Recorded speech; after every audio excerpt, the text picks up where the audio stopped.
Alors aujourd'hui, on va continuer dans notre série qu'on a intitulée Jacob, parce qu'on s'arrête sur le personnage Jacob.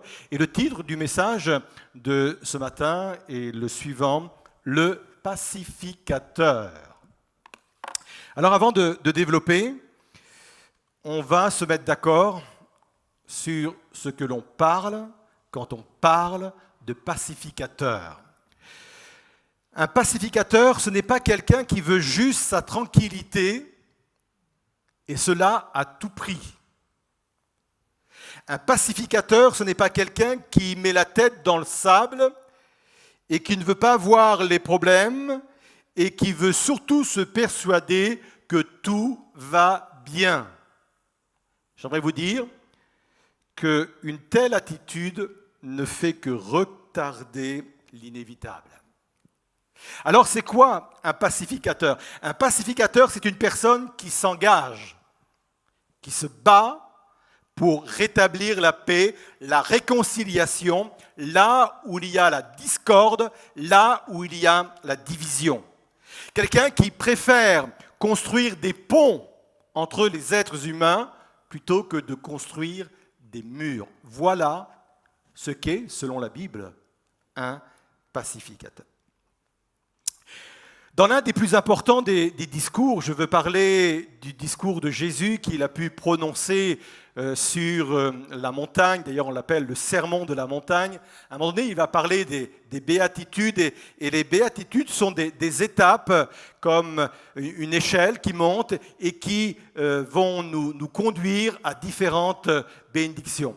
Et dans la 7e étape, il y a dans Matthieu 5, verset 9, ceci, Jésus va dire, c'est une bénédiction qui nous est adressée, « Heureux les artisans de paix », littéralement, les pacificateurs, car ils seront appelés fils de Dieu.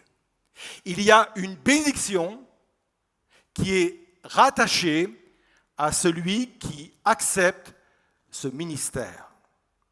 Toujours dans ce même discours, Jésus va même dire que les relations humaines sont plus importantes que nos fonctionnements religieux. Il va le dire dans Matthieu 5, toujours au verset 23, il dit « Si donc, au moment de présenter ton offrande devant l'autel, tu te souviens que ton frère a quelque chose contre toi, il dit « Il y a plus important que cela. Il y a plus important que d'aller adresser, apporter une offrande à l'Éternel. Il y a plus important que cela. Laisse là ton offrande devant l'autel et va d'abord te réconcilier avec ton frère, puis tu reviendras présenter ton offrande. » Nous tous qui sommes à l'écoute de ce message, nous sommes tous concernés par ce ministère. La Bible dit dans 2 Corinthiens 5, verset 18, « Dieu nous a donné, nous tous, Dieu nous a donné le ministère de quoi ? De la réconciliation. » Ce ministère est important car il s'oppose directement, et je veux le dire d'une façon très claire, il s'oppose directement au royaume des ténèbres. Je m'explique. Thomas Watson a dit ceci, « Satan allume le feu de la contestation, de la discorde dans le cœur des hommes, puis se lève et se réchauffe au feu. » Permettez-moi de vous donner ce conseil. Ne lui donnons pas cette satisfaction. Ne le laissons pas se réchauffer au feu de la discorde de nos propres couples. Ne le laissons pas se réchauffer au feu de la discorde de nos propres familles, de nos propres églises, de nos propres relations, quelles qu'elles soient. Ne lui donnons pas cette opportunité, ne lui donnons pas cette joie de se réchauffer au feu de la discorde. Nous allons voir donc au travers de la vie de Jacob comment nous pouvons répondre à cet appel d'être des pacificateurs. Alors le profil de Jacob, il est très intéressant parce que quand il a commencé sa vie, on ne pensait pas qu'il allait devoir un jour jouer ce rôle. Il faut dire qu'il était quand même un chamailleur, un querelleur. Il était quand même à l'origine de beaucoup de conflits. Là où était Jacob, il y avait forcément un conflit. Mais il va changer. Il va devenir un artisan de paix. Ça veut dire que n'importe qui peut devenir un artisan de paix. Et il va, au travers de son histoire, nous communiquer ce matin quelques clés importantes. Et c'est important, vous allez voir, je vais être très pratique ce matin. Le premier événement que l'on voit, Jacob devenir un pacificateur, c'est quand il va se réconcilier avec son beau-père, Laban. Alors on va dresser un peu le décor, le contexte, l'histoire. Vous vous souvenez que la semaine dernière, on l'a laissé à Béthel. Jacob fuyait sa maison, la colère de son frère, parce qu'il y avait eu une tromperie, et il va à Charan pour aller dans la famille de sa mère, et il est à Béthel, et là c'est là l'histoire de l'échelle où il voit des anges monter et descendre, et il arrive à Charan, et là à Charan il est dans la maison de Laban, et dans la maison de Laban il va tomber amoureux de sa fille qui s'appelle Rachel. Alors il en parle à son père, au père de Rachel, et il y a un deal qui se fait entre les deux hommes. Laban va dire, parce que c'est un malin, il va dire, ok, mais tu bosses 7 ans pour moi, sans salaire, et tu auras Rachel. Je pense que ça aurait pu en décourager plus d'un, mais Jacob, Rachel, coup de foudre, il y va. Pendant 7 ans, il bosse dur. Pendant 7 ans, c'est son salaire pour gagner Rachel. Il y va. Le mariage arrive. On y pense souvent à l'avance. La fête a lieu. Le mariage a lieu. La mariée est là. Et à cette époque-là, les mariées étaient recouvertes d'un voile. Et au moment où il lève le voile, oups! C'est pas la bonne. C'est pas Rachel, c'est Léa. Et le père, Laban, justifie, il dit, mais dans ma coutume, on ne marie pas la cadette avant l'aînée. Mais on peut faire un second deal. Si tu veux, Rachel, tu bosses encore pour moi 7 ans, et tu bosses, bien entendu, gratuitement. Franchement, il l'aimait, sa Rachel. Il y en a qui se seraient découragés au premier rendez-vous, hein, mais lui, il y va, 7 ans. Il travaille, et au bout de 7 ans, donc ça fait 14 ans qu'il attend, enfin, le mariage arrive, et enfin, c'est la bonne, entre guillemets, il se marie avec Rachel. Je peux vous dire que ces 14 années ont laissé des traces dans le cœur de Jacob et dans la relation avec son beau-père. Il va rester encore 6 ans, et pendant 6 ans, il fait un autre deal avec son beau-père. Il dit, d'accord, maintenant je veux aussi travailler pour moi, j'ai une famille à nourrir, et maintenant il y a des enfants qui sont là. Alors aide-moi et permets-moi de développer mon propre cheptel. Et il va accepter. Et on voit, vous pourrez lire cette histoire au psaume. Dans la Genèse 31, vous pourrez voir que Dieu le bénit vraiment. Il va développer vraiment des troupeaux qui vont lui appartenir. Et à ce moment-là, il y a une jalousie. Déjà, des autres enfants de Laban qui se disent, mais c'est des choses en moins pour notre héritage. Et même le cœur de Laban va changer parce que Laban ne va plus regarder son gendre de la même façon. Et un jour, parce que Dieu lui dit, Jacob va prendre toute sa famille, et elle commence à bien se composer, et sans doute même ses serviteurs, et il part sans dire rien à personne, sans dire au revoir. Son beau-père est parti tondre les moutons dans un endroit, et il part en cachette comme cela. Et au bout de 3 jours, on s'aperçoit que Jacob est parti avec toute sa famille. Laban l'apprend, et là il rassemble pratiquement une armée. Il prend tous ses frères. C'est un peu le camp des Siciliens. Et il met 7 jours, il le poursuit pendant 7 jours. C'est pour vous dire qu'il en veut vraiment à Jacob. Il veut en découdre avec lui. Je peux vous assurer que ça aurait pu se terminer dans un bain de sang, tout cela.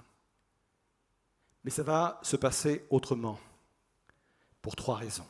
Et là, on va rentrer dans le côté pratique de ce qu'est vraiment un pacificateur. Pourquoi ça va se passer différemment 3 réponses donc. Première réponse, il va y avoir une intervention divine. Et sans cette intervention divine, je ne pense pas qu'il y aurait eu de réconciliation. Genèse 31, verset 24, « Et Dieu vint vers Laban, alors qu'il est tout près d'atteindre Jacob. » Vint vers Laban, l'araméen, dans un songe de nuit, et lui dit, « Garde-toi, c'est précis, de rien dire à Jacob, ni en bien, ni en mal. » Sans cette intervention divine, pas de réconciliation possible. Il y a quelque chose qui m'interpelle dans les épîtres, et surtout dans les salutations de Paul. Vous lirez à chaque fois dans les épîtres, le chapitre 1er, verset 1 ou 2, il y a souvent les mêmes salutations qui commencent comme cela, « Que la grâce et la paix vous soient données ». Et d'ailleurs, Pierre, dans son épître également, a la même salutation. Et remarquez, le sens, c'est jamais inversé. Que la grâce et la paix vous soient accordées. Il n'y aura jamais de paix sans qu'au préalable, la grâce passe. Sans la grâce, sans que Dieu nous fasse grâce, sans que Dieu ne nous vienne en aide, l'enjeu est tellement important, il sera compliqué, pour ne pas dire impossible, de faire la paix. C'est la raison pour laquelle il faut toujours chercher la volonté de Dieu. Quand Dieu vous met à cœur de vous réconcilier avec quelqu'un, et là encore je suis très pratique, placez-vous devant Dieu pour savoir quand il faut le faire, parce qu'il y a un temps, il y a un moment. Comment il faut le faire? Quels moyens il faut utiliser? Peut-être un courrier, peut-être un appel téléphonique, peut-être se voir en tête à tête. Où le faire? Parce que le lieu est aussi important. Et chaque cas est différent. C'est pour cela qu'il est important, avant toute démarche de réconciliation, de rechercher la grâce de Dieu pour que la paix puisse intervenir. Pourquoi cette réconciliation a été possible? Deuxièmement, parce qu'ils vont avoir une discussion franche. Laban et Jacob vont avoir une parole vraie. Ils vont tout mettre en lumière. Ils vont expliquer l'injustice dont ils se sentent victimes. Ils vont dire ce qui les ont blessés. Ils vont expliquer pourquoi ils ont pris de telles décisions. Ils vont parler vrai. Pourquoi est-ce important de parler vrai de réponse? Première, parce que le royaume de Satan s'exerce dans les ténèbres. On en a déjà discuté ensemble. Il est le prince des ténèbres, il est le prince de l'ignorance. Et c'est infernal pour lui. Quand les choses ne sont pas dites, quand on n'explique pas véritablement ce qu'on ressent, ce qu'on a vécu, on laisse encore le royaume de l'adversaire de nos âmes s'étendre sur nos conflits. Il faut parler vrai. Il n'y a pas de puissance, dit l'Écriture, contre la vérité. La vérité sera toujours du côté de Dieu, ou Dieu sera toujours du côté de la vérité. Parlez vrai.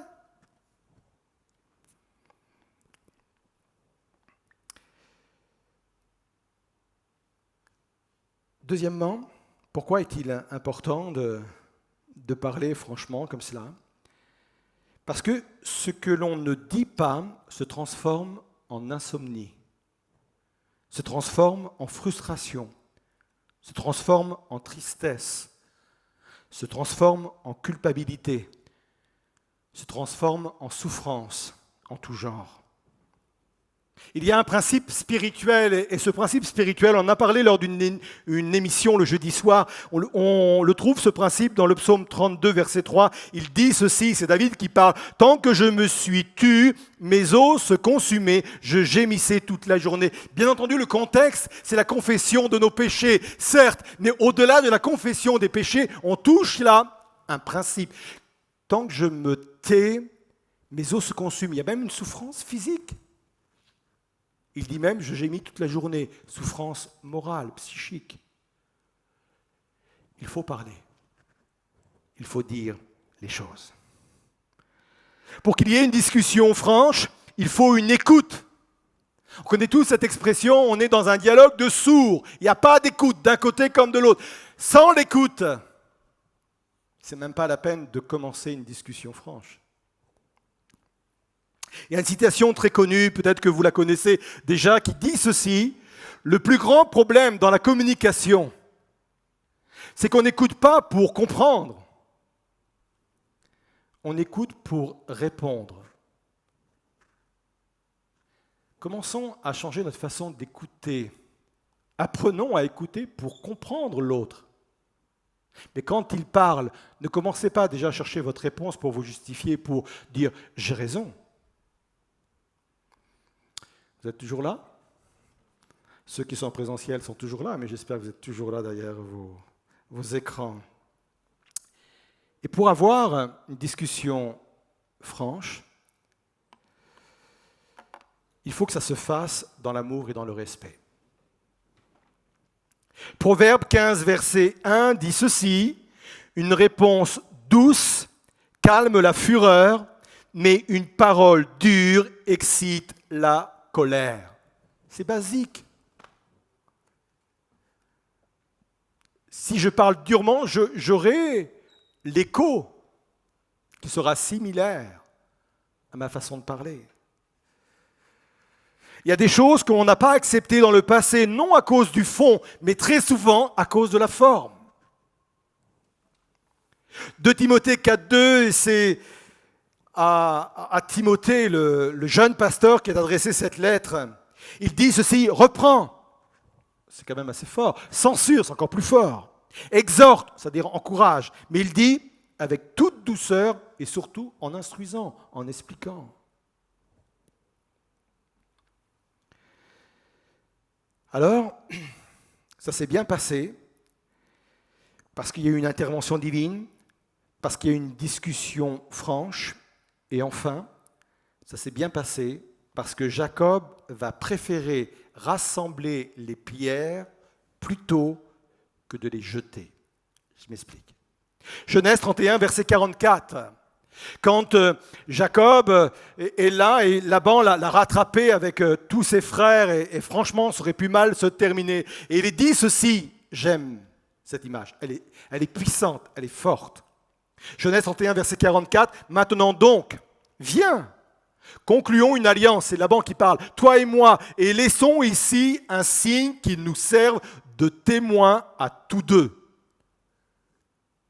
Alors, Jacob prit une pierre et l'érigea en stèle. Première action. Deuxièmement, il dit aux siens, « Ramassez des pierres. » Ils ramassèrent des pierres, les entassèrent et, tous ensemble, ils mangèrent là, sur ce tas de pierres. Elle est puissante, cette image. Il semblerait que Laban, avec ses frères, étaient des personnes armées. Jacob, avec toute sa famille, ne l'était pas. Et ils auraient pu se défendre avec des pierres. Ils auraient pu prendre les pierres et se défendre contre les attaques de Laban. Au lieu de jeter les pierres, ils vont décider de les rassembler afin de construire une espèce de table autour de laquelle va se réunir toute la famille, toutes les familles, pour faire un pacte et se réconcilier. Elle est forte, cette image-là. On est tenté, nous, des fois, de se défendre en jetant nous-mêmes nos pierres. On est tenté de dire, voilà, moi je vais régler le truc, tu vois, ça ne va pas durer longtemps, en jetant des pierres. Mais on peut construire. On peut construire à la place. On peut se rassembler et construire autour de ce qui pourrait nous diviser. On peut se rassembler et construire autour de ce qui pourrait nous blesser, nous détruire. On peut construire quelque chose de fort sur nos rancunes. On peut construire quelque chose de fort sur nos différends, nos incompréhensions. Je connais des amitiés qui aujourd'hui sont fortes, des amitiés extrêmement fortes, parce qu'à un moment donné, au lieu de se jeter mutuellement des pierres, ils ont construit quelque chose de fort sur leurs anciennes rancunes.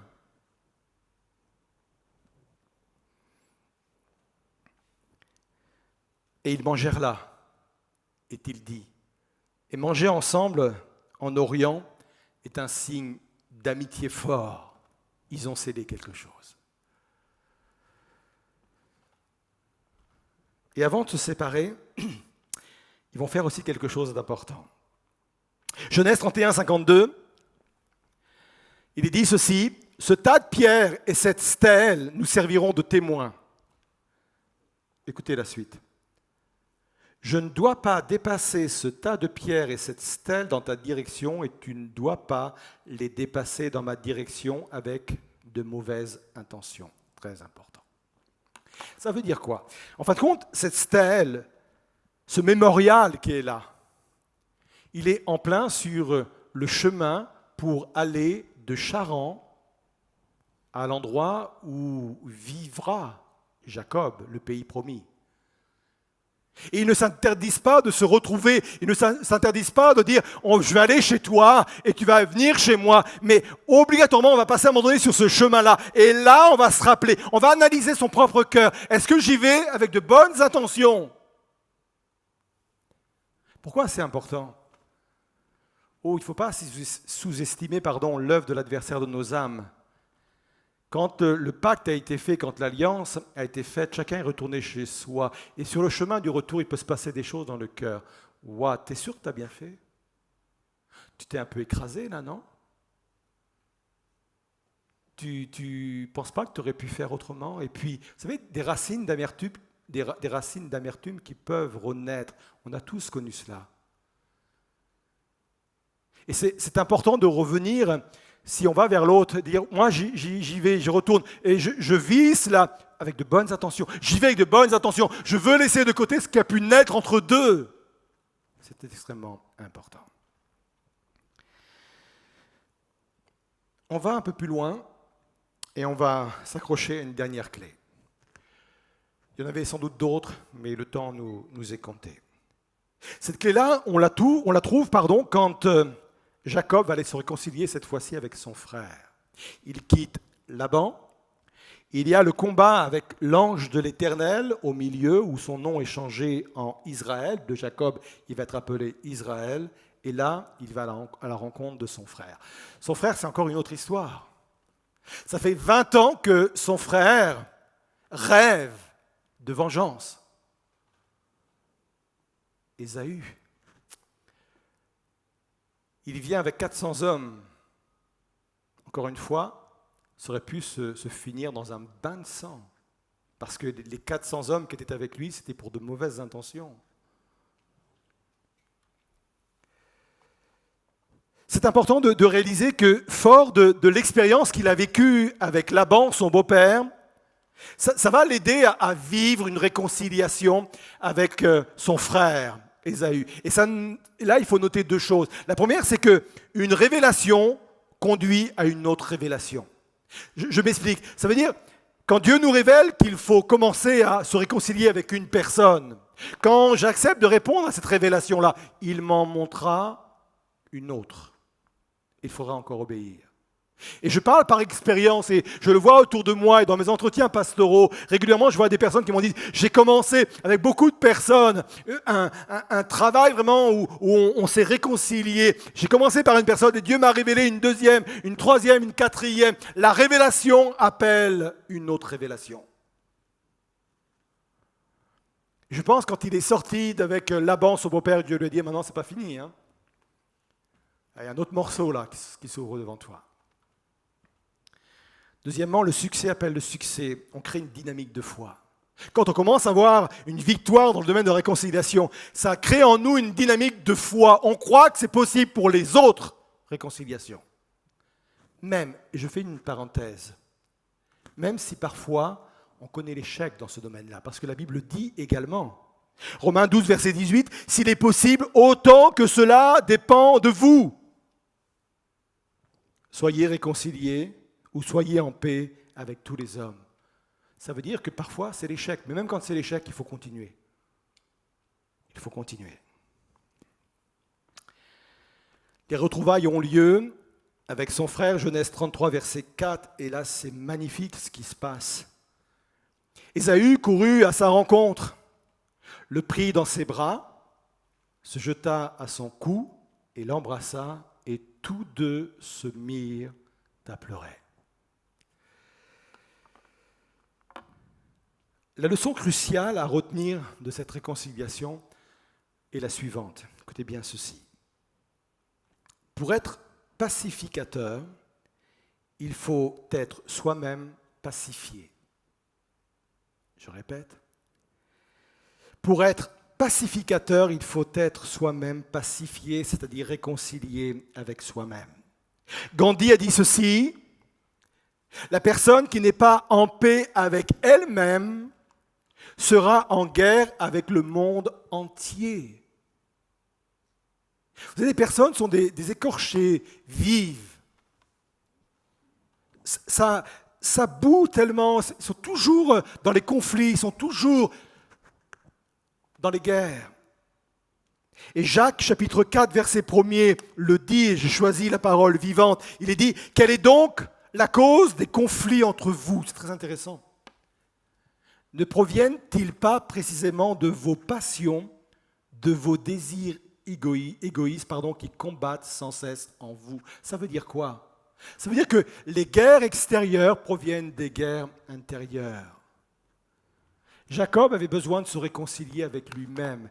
Et cette réconciliation a eu lieu à Péniel, juste avant sa rencontre avec Ésaü, dans ce tête-à-tête avec l'ange de l'Éternel, dans ce combat avec l'ange de l'Éternel, où il s'est laissé vaincre par Dieu. C'est à partir du moment où on se laisse vaincre par Dieu qu'on peut connaître réellement cette paix intérieure. Se réconcilier avec Dieu par Jésus-Christ nous permet d'être réconciliés avec nous-mêmes, et être réconcilié avec nous-mêmes nous permet d'être réconciliés avec les autres. Billy Graham a dit ceci, « Plus les hommes s'approcheront de Jésus et de sa croix, plus ils s'approcheront les uns des autres. » Je vais conclure avec ce texte, ce dernier texte qu'on trouve dans Genèse chapitre 49, verset 10. Ce sera ma conclusion. La réconciliation a eu lieu avec Ésaü. Jacob vieillit, il est sur son lit de mort et il a devant lui tous ses enfants qui vont composer les 12 tribus d'Israël. Et à un moment donné, il s'arrête sur Juda, sans S, et de cette tribu va naître le Sauveur, Jésus-Christ. Il va dire ceci, Genèse 49, verset 10, « Le bâton de commandement ne s'écartera pas de Juda, ni l'insigne du législateur d'entre ses pieds, jusqu'à ce que vienne le Shiloh. » Littéralement, jusqu'à ce que vienne le pacificateur. Et là, il n'y a pas d'ambiguïté. Il n'y a pas de doute.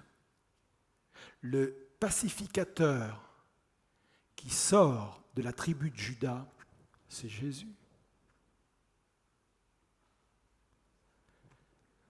Il n'y a pas de réconciliation sans Jésus. Il n'y a pas de réconciliation avec Dieu sans Jésus. Il n'y a pas de réconciliation avec Dieu sans lui. Cette réconciliation avec Dieu m'amène à une réconciliation personnelle et cette réconciliation personnelle m'amène à me réconcilier avec les autres. Jésus, c'est le pacificateur. C'est celui qui peut venir m'aider ce matin dans toutes mes démarches. Et je suis convaincu que ce message va et doit nous emmener encore beaucoup plus loin. Le but, ce n'est pas de dire « Ah, ça nous a fait du bien, ah, c'est intéressant ce qui a été dit, tiens, je n'avais pas vu ce passage sous cet angle ou ces passages sous ces angles. » Non, le but, c'est d'être celui qui va exercer le ministère de la réconciliation. Et je suis convaincu que pendant que je parle, le Saint-Esprit vient et il dit et vous dit, il est peut-être temps maintenant de te réconcilier avec telle ou telle personne. Dieu fait du sur-mesure, il est précis. Il peut mettre une pression sur vos vies, sur vos cœurs pour vous dire, il est temps. Des bénédictions sont attachées à cela, ou des bénédictions sont refusées à cause de cela.